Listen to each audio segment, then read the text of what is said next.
त्यागी जी हमारे शोधादर्श के सहायक हैं और मनोज त्यागी जी एक वरिष्ठ गीतकार हैं जिनका हम दिल से स्वागत करते हैं।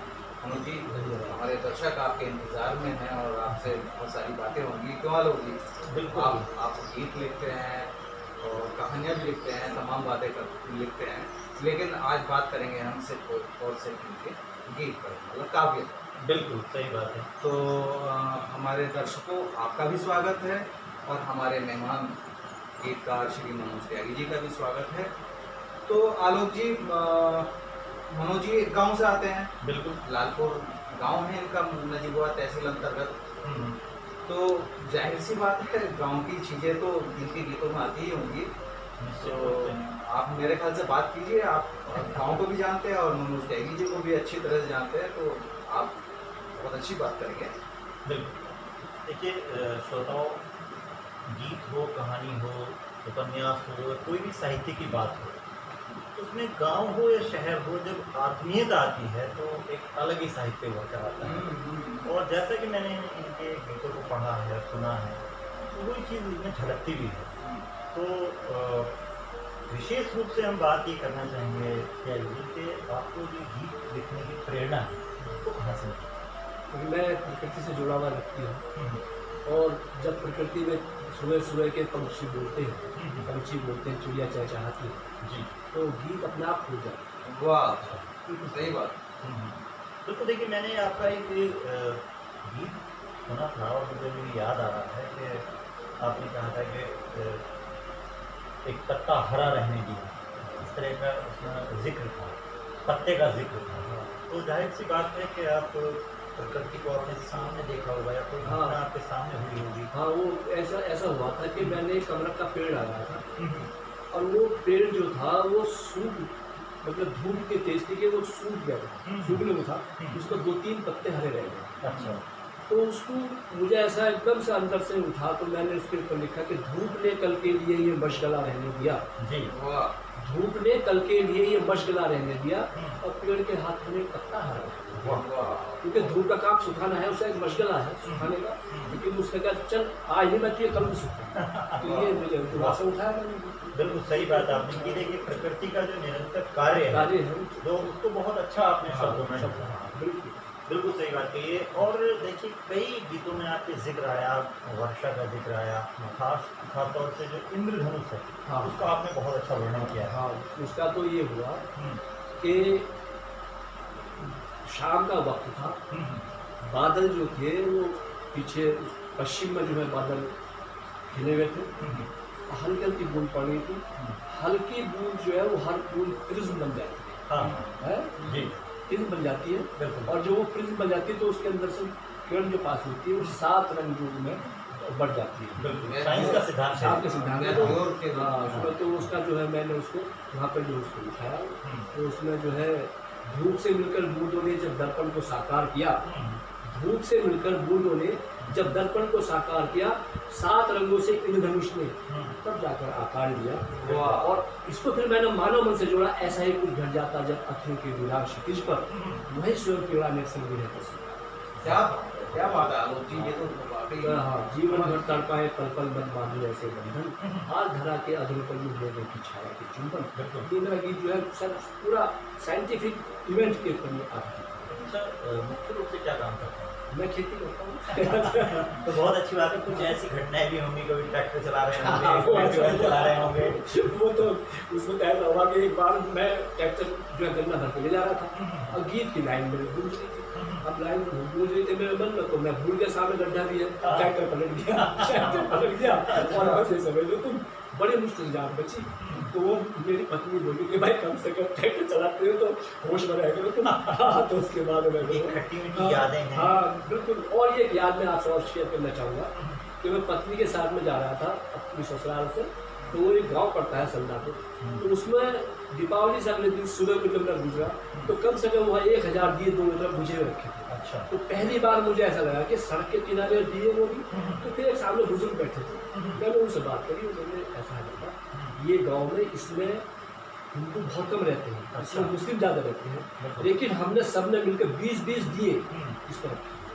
वाह, ये अच्छी बात है, ये सौहार्द है, उसको सामुदायिक आपने सौहार्द। फिर अपने और फिर मैंने वहाँ से गीत कि मोती से बार बैठा ये कौन चाह पर, मोती से बार बैठा ये कौन चाह पर, दिए जला के रख दिए किसने राह पर, दिए जला के रख दिए किसने राह पर। ये गीत मुझे वहाँ से मिल गया। और देखिए हम जब किसी भी साहित्य में कदम रखते हैं हाँ तो उसके जो आत्मा है यानी कि रस है, छंद है, अलंकार है, मुहावरे हैं, हाँ उनका प्रयोग करते हैं। मैंने एक आपका गीत सुना था जिसमें आपने मुहावरों को जोड़ा था। हाँ, वो आज के मानव की तो कहानी शब्दों में यूँ कह जाना, आज के मानव की तो कहानी शब्दों में यूँ कह जाना, मैं पीऊँ मेरा घोड़ा पीने फिर कुएं तू है जाना। तो मुहावरे तो बहुत ही हाँ, सटीक मतलब है। इसमें हाँ, मैं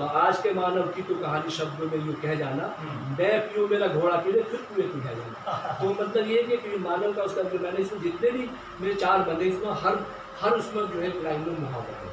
बिल्कुल। हाँ देखिए अच्छा आलोक जी, जिस तरह से हम बातें कर रहे हैं और इतने अच्छे अच्छे गीत लिख रहे हैं, तो जाहिर सी बात, अब खेती भी अच्छी कर रहे हैं, तो जाहिर सी बात है कुछ तो पढ़े लिखे हुए भी होंगे, तो आप अपनी शिक्षा के बारे में भी कुछ तो जिक्र कीजिए। अरे शिक्षा के बारे में क्या बताना, अब तो इतनी उम्र आ गई, अब क्या शिक्षा में है, लेकिन हाँ MSc LLB किया था मैंने।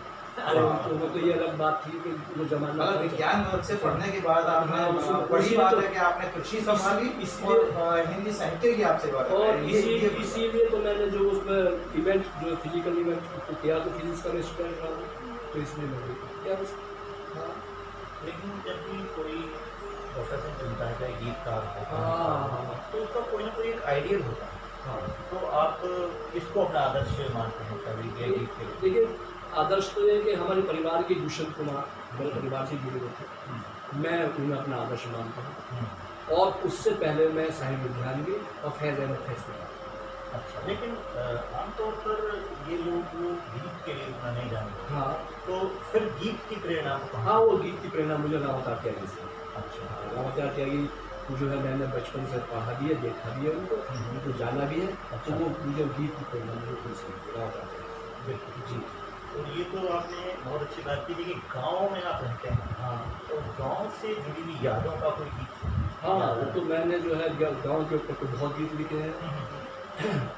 बहुत दिनों के बाद चले जब घर से बादल, बहुत दिनों के बाद चले जब घर से बादल, बहुत दिनों के बाद नयन में बरसे बादल, बहुत दिनों के बाद नयन में बरसे बादल। तो बादल के ऊपर गीत लिखा मैंने, बीड़ी पीने के ऊपर गीत लिखा मैंने, समझे जी, और छप्पर मारने के ऊपर गीत लिखा मैंने। अरे इनकी भी एक दो लाइनें सुना दो आप भगवान ने। ये ऐसा है कि ये जो है थोड़ा सा इस समय थोड़ी याद नहीं आ पा रही है, लेकिन मैं किसी दिन दोबारा जो है आपको बताऊंगा। एक आलोक जी, मैंने एक सुना बात था कि- मैं ये करना चाहूँगा आपसे हाँ। कि हम जब रहते हैं, देखिए ईंटों की कुछ दीवारें खड़ी कर लें, तो वो मकान है, चाहे कोई घर जो बनता है, वो घर में जो आत्मा आती है वो परिवार से आती है। घर के ऊपर कुछ लिखा है? घर के ऊपर तो मैंने कहानी लिखी पूरी, कई कहानी लिखी, कोई दोहा या हाँ, कोई- कई उसे जो है, और दीवारें छत घर नहीं ये है एक एहसास। घर के ऊपर तो मैंने जो दोहे लिखे हैं कि दीवारें छत घर नहीं ये है एक एहसास, और दुख सुख अश्रु बांटते और कभी मधुमास। और देखिए घर शब्द में 2 शब्द आ रहे हैं, घ और रह। आप इसको देखिए ध्यान से, कितना बिल्कुल अलग, कि घ से है घनश्याम तो रह से बनते राम, घ से है घनश्याम तो रह से बनते राम, और सच्चे अर्थों में मिला घर तो ये घर। वाह, ये लेकिन वही मैं ज़्यादातर कहीं मैंने पढ़ा था, और इतना सुंदर आपने परिभाषित किया।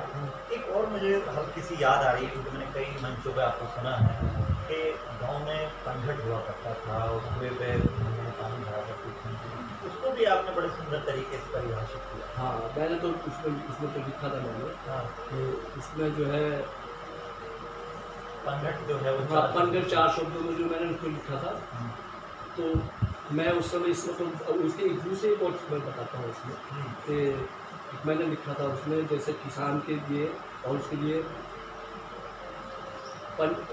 पनिहारीन हर जीव है, पनघट ये संसार, पनिहारिन हर जीव है, पनघट ये संसार और भर कर्मों की गाड़ी मुझे एक आपका थोड़ा याद आ रहा है, ये पानी नारी घड़े घड़ों की हाँ। दूध उठी टंकार, हाँ समझो पनघट आ गया शब्द हुए साथ ये हाँ तो पानी नारी घड़े घड़ों की गुरु उठी टंकार और सब जो पनघट आ गया शब्द हुआ साकार। तो मैंने बहुत कुछ लिखा और एक लिखा था मैंने बहुत अच्छा कि जैसे ये जो है बहुत मतलब एक कहानी से 5 लोगों मैंने कही थी इसकी जो है उसके जो है किसान की हाँ। तो उसके कुछ यादें हैं। हाँ कुछ यादें हैं कि जो है थोड़ी देर अच्छा एक बात यहाँ हटके थोड़ा करना चाहते हैं कि हम जब खेती करते हैं तो बहुत सारी ऐसी घटनाएं आ जाती हैं, बहुत सारे ऐसे आंतरिक शब्द आ जाते हैं जिनको हम अपने गीतों में या साहित्य में पिरोना चाहते हैं क्योंकि वो विलुप्त होते शब्द हैं और आप उन्हें अगर गीतों में गाते हैं जैसे हम प्रेमचंद को देखें गोरी का जिक्र आता है ना, और उसके पात्रों में हल्कू का जिक्र आता है, तो लगता था कि उस काल में ये ना हो।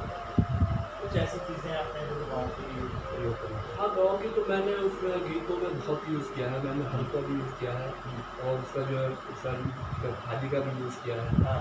और जो है उसका जो है जब वो चलता था डोलू पर चलता था हाँ। तो उसका भी मैंने यूज़ किया है और भी मैंने रहट आदि सबका यूज़ किया है, खूब यूज़ किया। आलोक जी आपका एक कोई राष्ट्रीय गीत भी बजता है आकाशवाणी से। हाँ हाँ हाँ हाँ वो वो जो हमारे दर्शकों को हाँ वो गीत जो है मेरे 2 गीत जो है वो राष्ट्रीय स्तर पर बजते हैं और एक तो मैं उसको सुनाता हूँ मैं आपको। ये है मेरा हिंदुस्तान मेरी आन मेरी शान, मेरा गौरव मेरा मान, ये है मेरा हिंदुस्तान, यहाँ चले ठंडी पुरवाई जीवन का संदेशा लाई, सावन में जब पड़ते झूले चलते राही राह को भूले, और बहना के कच्चे धागों पर भाई है कुर्बान, ये है मेरा हिंदुस्तान, मीरा के भजनों का देश, मीर की ये गजलों का देश, खुशरों की देखो कविताई, तुलसी की रामायण आई, असूर के भक्ति गीतों में है मुरलिया की तान, ये है मेरा हिंदुस्तान, ये है मेरा हिंदुस्तान। ये मेरा गीत जो है पूरे हिंदुस्तान में बन रहा है आकाशवाणी का। अच्छा एक बात हम करेंगे, गांव का ऐसा माहौल होता है कि कोई भी खुशी का अवसर हो, कोई रामायण कराए, कोई सत्यनारायण की कथा कराए या कोई भी अच्छा अवसर कराए तो कई लोग बैठ के आकर भजन कीर्तन करते अरे हैं। कोई भजन भी लिखा क्या था? और बहुत भजन लिखे मैंने 15-16 भजन है। हाँ। और मैंने जो इसके लिए हुआ कि मैंने उससे कहा कि भाई भजन भी लिखिया हाँ। तो मैंने फिर कीर्तनों में जाना शुरू कर दिया। अच्छा। और कीर्तनों में जाकर फिर मैंने संचालन किया उसका। अच्छा। और फिर सबसे पहले मैंने ये शर्त रखी वहाँ पे कि आप कोई भी भजन फिल्मी धुन पर नहीं गाएंगे। फिल्मी धुन पर कोई पूरा आजकल ज़्यादातर 90% भजन जो है वो फिल्मी धुन में इतनी और वो धुन इतनी हावी हो जाती है कि लोग बाग उस भजन को भूल जाते हैं। तो फिर मैंने भजन लिखे, मैं आपको एक भजन की लाइन सुनाता हूँ। हाँ। मेरे राम बसो मेरे मन में, हे राम बसो मेरे मन में, बार बार मैं तुम्हें पुकारूं, आन बसो मेरे मन में, मेरे राम बसो मेरे मन में, हे राम बसो मेरे मन में। एक भजन ये था मेरा बहुत प्रसिद्ध हुआ, मैंने बहुत जगह गाया कीर्तन में। और ये दूसरा था पहनी रे मैंने पहनी राम नाम की माला, पहनी रे मैंने पहनी राम नाम की माला, इस माला ने उसी घड़ी से, इस माला ने उसी घड़ी से दुखों को हर डाला, पहनी रे मैंने पहनी राम नाम की माला।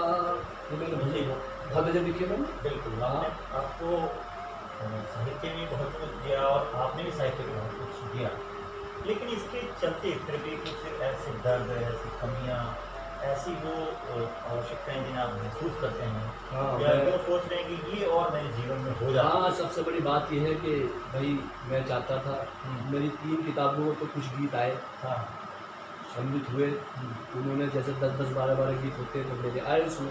उसके लिए मुझे अचीवमेंट भी मिला, बनारस हिंदू यूनिवर्सिटी से मेरे पास लेटर भी आया कि आप मोदी जी के ऊपर एक गीत लिखी, मैंने लिख कर भी भेजा। क्योंकि दर्द ये था कि मेरी कोई किताब अपने उस पर नाम पर नहीं छपी, इसके लिए जो है प्रयास कर रहा हूँ मैं। अभी हो जाएगा, देखिए चलिए। जब भी भगवान करता है। तो आप एक साहित्यकार के लिए इतनी बहुत बड़ी बात नहीं है, मैं समझता हूँ कि हाँ बहुत तो जल्दी हो जाएगा, शुरू हो हो जाए। जाएगा। आज के साहित्यकारों को क्या आप महसूस करते हैं कि ये कमी उनमें है? देखिए कमी तो नहीं होता, हर आदमी जितना भी देता है अपना 100% देने की कोशिश करता है, और ये ऊपर वाले के ऊपर बात है आपको कितना दिमाग दिया है ना, तो आप कैसे यूज कर रहे हैं। तो वो तो ये मैं चाहता हूँ कि कोशिश करने से पहले पढ़े बहुत आदमी, अच्छा। मतलब उसको इतना पढ़ना चाहिए कि हद से ज़्यादा पढ़ना चाहिए, तभी वो अपने लेवल को पहचान पाए। अब आखिरी एक सवाल के आपको लेके बहुत लोग देख रहे हैं, तो आने वाली पीढ़ियाँ आपसे क्या करेंगी? देखिए आने वाली पीढ़ी के तो मैं कहूँगा कि आदमी अभी जो भी करो शिद्दत के साथ करो, जुनून के साथ करो, तभी आप कुछ कर पाएंगे, नहीं तो आपको कुछ नहीं कर पाएगा। जुनून एक शब्द ऐसा है कि ये हर बड़े से बड़े लोग बहुत ऊँचे हो जाते हैं, उससे जुनून से जीना चाहिए आपको। हमारे दर्शकों के लिए कोई संदेश? दर्शकों के लिए संदेश है कि भाई ये इतना अच्छा चैनल बच्चों ने शुरू किया है, इसको आप देखें और प्यार से देखें, और मैं जो हूँ ये चाहता हूँ कि ये जो है भगवान उनको और क्या कह सकता हूँ। बहुत बहुत धन्यवाद। ठीक है।